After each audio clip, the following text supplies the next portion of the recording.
নমস্কার। আজকে আমি শক্তিবরম ক্ষেত্রে আছি। এখানে আজকে বাংলা ভাষা সংস্কৃতি নিয়ে যে আগামী 21শে ফেব্রুয়ারি বিশ্ব মাতৃভাষা দিবস উপলক্ষে এখানে একটা স্মারিকা বাংলা আর হিন্দি ভাষা নিয়ে এখানে বিমোচন হবে, আর সেই বিষয় নিয়ে এখানে কার্যক্রম হবে। তো আজকে আমি আপনার পরিচয় করাচ্ছি এখানের পূর্ব প্রধান রতন ফরম নম্বর 1 ভবতোষ আচার্যজি। আমি স্যার এই আপনার কাছে জিজ্ঞেস করছি যে এখানে যে বাংলা ভাষা সংস্কৃতি নিয়ে এখনও সে অবধি কোনো অনুষ্ঠান বা কার্যক্রম বা কোনো লেখনী পত্রিকা এখনও এখানে ছাপানো হয়নি, আর এখন একটা নতুন একটা চলছে, সেই হিসেবে কার্যক্রমও হচ্ছে এখানে। এর নিয়ে আপনার কী প্রতিক্রিয়া?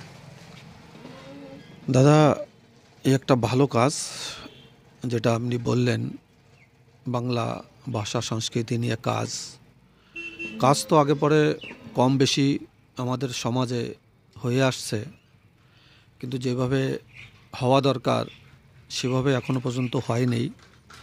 তো যে কাজ 21শে ফেব্রুয়ারিতে যে ভাষা দিবসের উপলক্ষে, আর এই ভাষা দিবসটাও আমাদের বাংলাভাষী যারা বাংলাদেশ থেকেই শুরু হয়ে আজকে বিশ্বব্যাপী চলছে।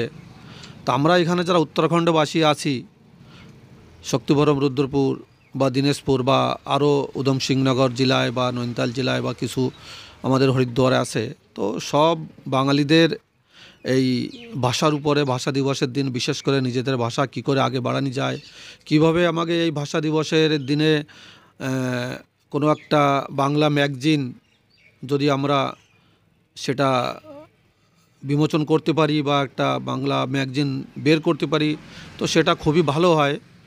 আর ভাষার পরে অনেক কাজ করার প্রয়োজন আছে। তা আমি সবাইকে বলবো বা আহ্বান করব কি, আসুন সবাই মিলে এই ভাষা দিবসের উপরে আমরা কাজ করি বা বাংলা ভাষার উপরে কাজ করি। বাংলা ভাষা আমাদের মাতৃভাষা। আরেকটা কথা আমি বলি, বিশ্বর সমস্ত ভাষার ভিতরে সবচেয়ে মিষ্টি ভাষা আমাদের বাংলা ভাষা, আর সেই ভাষার অধিকারী আমরা, আমাদের মাতৃভাষা বাংলা ভাষা। সেই জন্যই আমাদের সবার কাজ করার প্রয়োজন আছে এই ভাষার পরে।